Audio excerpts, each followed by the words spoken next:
Yeah, this is definitely an overdue video. What's poppin' YouTube? 911 the baby go. Welcome to the Go Farm. I got something for you. You read the thumbnail. This video is already extra late, so let's just get to the first question. First question comes from user QU5MD2V. Can you talk about the Navy recruiting program and life in the Navy on the ship? How many hours you work? When do you go to bed? Now, as far as the Navy recruiting program, I assume that you're talking about the recruiting struggle the Navy has been having lately. In fact, the Navy just recently updated its policy that now you can join the United States Navy with no high school diploma or GED. The caveat to that is that you still have to score at least a 50 on the ASVAB. So as long as you're a smart, dumb motherfucker, then you can get in the Navy. I think the reason that the Navy's been struggling with this recruiting problem so much because word to mouth is getting out. I'm sorry, the internet is a thing, social media is a thing, Reddit forums are a thing, YouTube is a thing. People are talking about both how good and how bad their experiences are in the Navy. And I'm gonna be honest with you, I had a horrible experience for the most part. But I also acknowledge that there are people that had very good experiences, so I'll never take that away from them, which is why I always try to balance making sure I tell you both the positives and the negatives about the military and be as fair as possible. But yeah, man, these bads are bad. And we're living in a world where a lot of regular jobs are competing with what the military benefits would be if you join. So it's not surprising me at all that, the military is struggling with recruiting. Now, if you're asking about how the recruiting process goes, like literally, then I can give you a limited range of what I know. I mean, for the most part, yes, they have quotas that they need to meet, recruiters. And even though you can join the United States Navy all the way up to like the age of 41, you're not about to see them recruiting at any country clubs. They're about to be recruiting at game stops and high schools and shit because they expect that you young motherfuckers don't understand the value of a dollar or how valuable your time is. And so you're more impressionable, so hopefully they can get your goofy ass to sign a contract and sign your life over. As far as the life in the Navy question, that's way too vague of a question, I'm gonna be honest with you. That's like saying, what's it like living on planet Earth? There's so many factors. It depends on what your job is, where you're stationed, what type of command that you have. So I will say this, for the most part, the Navy is consistently inconsistent. In a lot of ways, it can feel like just a regular job in the regular world, but it's all those little minor things that most people don't think about that really separate it from the regular world. Like for example, in the regular world, you can walk with your hands in your pockets. You can't do that in uniform. Somebody will see it and will literally just start chewing you out on the spot. If you're walking outside, you must have your cover on. If you're without your cover, somebody's probably gonna see it and chew your ass out. It could be normal in the sense of you take a shower, you set an alarm, you wake up, you go to work, you do your job, and then you come back home. But then it can also be normal in the sense that you're on a deployment out at sea for months at a time, God knows where. And then you ask, how many hours do I work? For me, the average work day for me out to sea was about 16 hours a day, but it usually went above 16 if I'm being honest with you. But 16 is normally what I could expect. Depending on your job, you could expect somewhere around 12 hours a day out to sea. My rate being an aviation bosun's mate handler just so happened to went above that. Hell, by regulation, we're supposed to have 8 hours off between when we get off of work to when we come back. But my chain of command didn't give a fuck about that, and we definitely broke that rule plenty of times. So choose your rate, choose your fate. I definitely have a life in the Navy video that goes more into detail about stuff like this, so I advise that you check it out if you haven't already. The next question says, hello, Mr. Best and Brightest, yellow shirt, greatest of all time. That is what Baby Go stands for. Shout out to you for knowing that. I was just wondering on how your MEPS experience was. I don't think you ever mentioned anything in your videos regarding your MEPS experience. I'm asking because currently I'm in the process of waiting and studying to take my ASVAB a few weeks from now, and also going to MEPS again to do the physical a few days after that. And to be honest, I am dead scared of MEPS and getting disqualified over some dumb shit like me having sweaty palms while I'm there. I was just wondering what tips you have in passing MEPS and to hear what your experiences was like. Thanks in advance. MEPS was the first moment that I realized the Navy was probably gonna be some bullshit. I'm not gonna lie to you.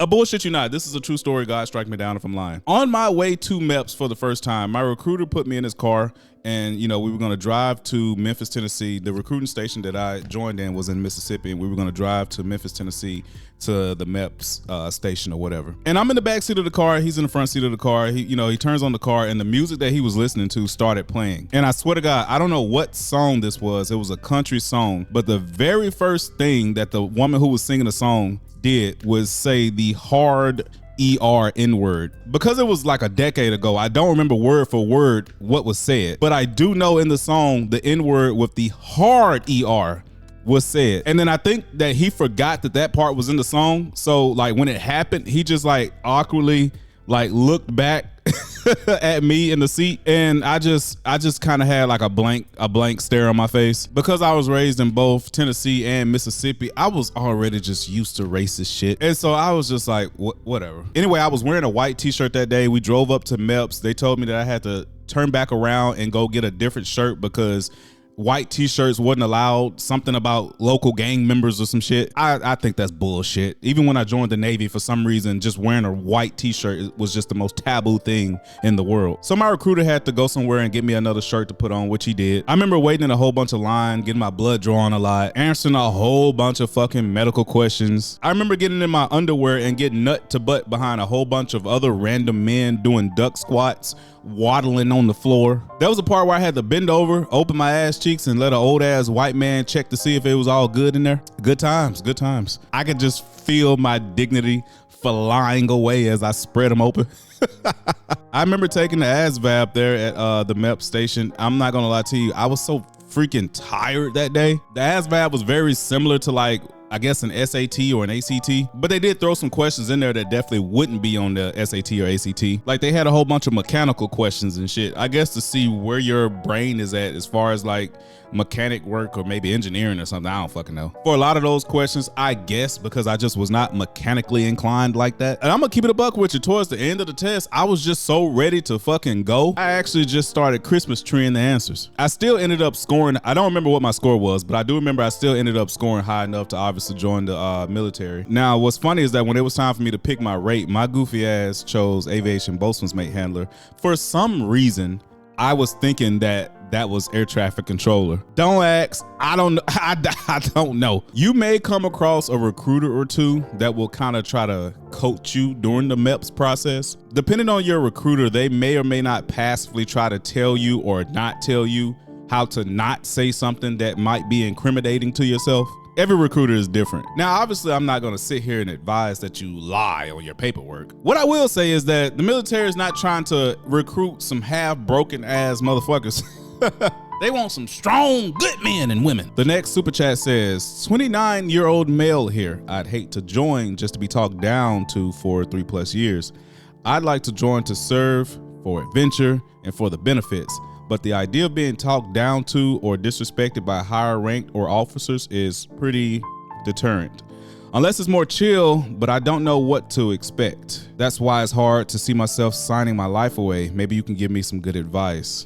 I'm gonna just be honest with you. You could look up and get a great chain of command that for the most part is respectful and fair, but it's literally that. Luck of the draw. I'm a big believer in prepare for the worst and pray for the best. As far as the Navy is regarded, if you try to prepare for the best, it's a good chance you're gonna be disappointed.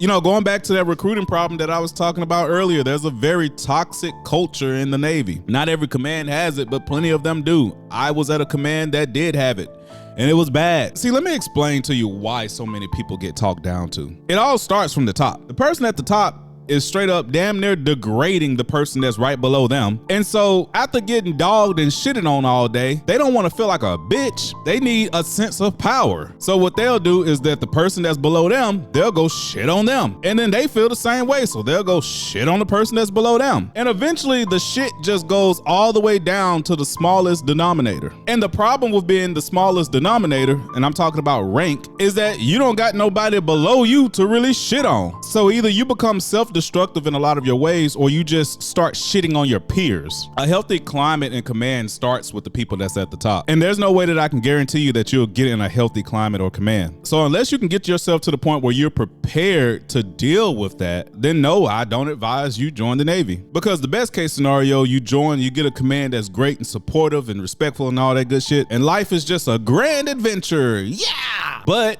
if you get in one of those commands I'm trying to warn you about, what happens then? What type of actions do you do? Do you break down? Do you lash out? Lashing out could have consequences. You know, then it boils the question, was joining even worth it in the first place? I mean, you just named some reasons why you want to join the military. So you got to ask yourself, is this potential risk worth those reasons that you want to join? If not, it's as simple as don't join. Because the reality is, not only is the possibility of going to a toxic chain of command not in your favor, but the probability is also not in your favor. It's not uncommon to get a shitty chain of command. If it was like a 10% chance, then, you know, I'd mention it, but I wouldn't harp on it. My opinion, I believe it's higher than a 10% chance. I would argue the chances of getting into a toxic chain of command is at least 50%. The next two super thanks says, thanks. You're welcome. Thank you guys. The next super thanks says, you're awesome. You have inspired me to join. I take my ASVAB in 2 weeks. I can't wait to share my experience. Thank you so much for not only for what you do, but for your service. And if you haven't heard this, I'm proud of you. And they say people on the internet don't have a heart. Thank you very much. And the next question says, it was kind of two of them. Can you tell me your thoughts on Master at Arms in the Navy, on base and on ship? Like, what's their day-to-day like? And he also said, can we get a video on Master at Arms in the Navy? Curious about that rate and your experience with them in the Navy. Also, side question, what kind of swimming should I practice before joining?